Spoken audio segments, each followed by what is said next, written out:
বিপ্লবের ইশতেহারের যে উদ্যোগটা, এটা ঠিক ৫ মাস পরে কেন? আমি নিশ্চিত যে আপনি জানতেন আমি এই প্রশ্নটা আপনাকে করব। ঠিক এই সময়টা কেন লাগলো বুঝতে যে একটি ইশতেহার প্রয়োজন? আচ্ছা, ধন্যবাদ আপনাকে।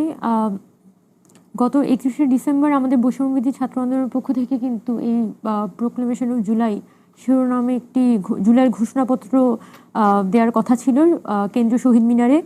তবে যেটা হয়েছে তার আগের দিনই সরকার কিন্তু একটা ঘোষণা দেয় যে তারা আসলে সরকারিভাবে জুলাই ঘোষণাপত্র সকলের ঐক্যমতের ভিত্তিতে তারা তৈরি করবে। আমরাও বৈষম্যবিরোধী ছাত্র আন্দোলনের পক্ষ থেকে তাদের এই ঘোষণাপত্রের প্রতি সম্মান রাখি এবং আশা করি যে খুব দ্রুততম সময়ের মধ্যেই তারা এই ঘোষণাটি দিবে। এবং আপনার সাথে আমার একটা প্রোগ্রাম ছিল, সেখানেও আমি এই কথাটা বলেছিলাম যে ৫ মাস হওয়ার একটা বড় কারণ হচ্ছে এই ঘোষণাপত্র আসলে আশা দরকার ছিল সরকারের পক্ষ থেকে।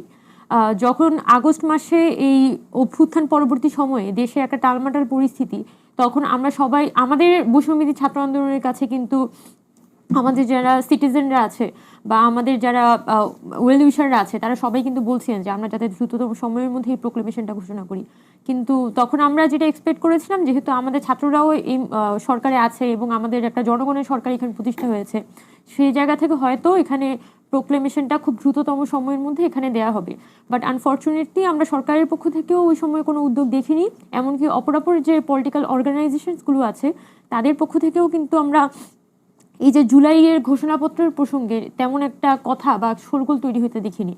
পরবর্তীতে আমরা বৈষম্যবিরোধী ছাত্র আন্দোলন আসলে সিদ্ধান্ত নিই, যেহেতু এখানে জুলাইয়ের ঘোষণাপত্র তৈরির কাজটা অন্য কেউ আসলে এই দায়িত্বটা নিচ্ছে না, আমরা আবার যদি নিতে চাই এটাকে একদমই দলীয় বয়ানে আসলে পরিণত করে ফেলা হবে একদিক থেকে। কারণ আমরা যত নিরপেক্ষভাবে করার চেষ্টা করি না কেন, দিন শেষে বৈষম্যবিরোধী ছাত্র আন্দোলন কিন্তু নানানভাবে এক ধরনের একটা পলিটিক্যাল পার্টির মোড়কে আসলে মোড়ানোর চেষ্টা করা হচ্ছে।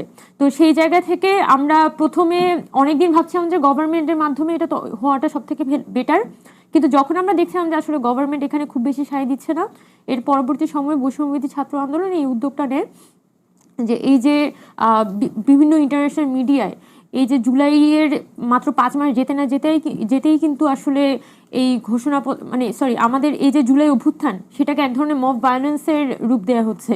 আবার বলা হচ্ছে এখানে তো আসলে পুলিশ হত্যা হয়েছে, এখানে থানায় আগুন দেওয়া হয়েছে।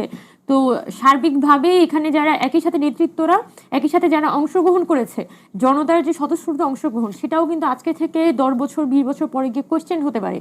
তো এই কনসার্নগুলো মাথায় রেখে কিন্তু আমরা সিদ্ধান্ত নিই যে আমরা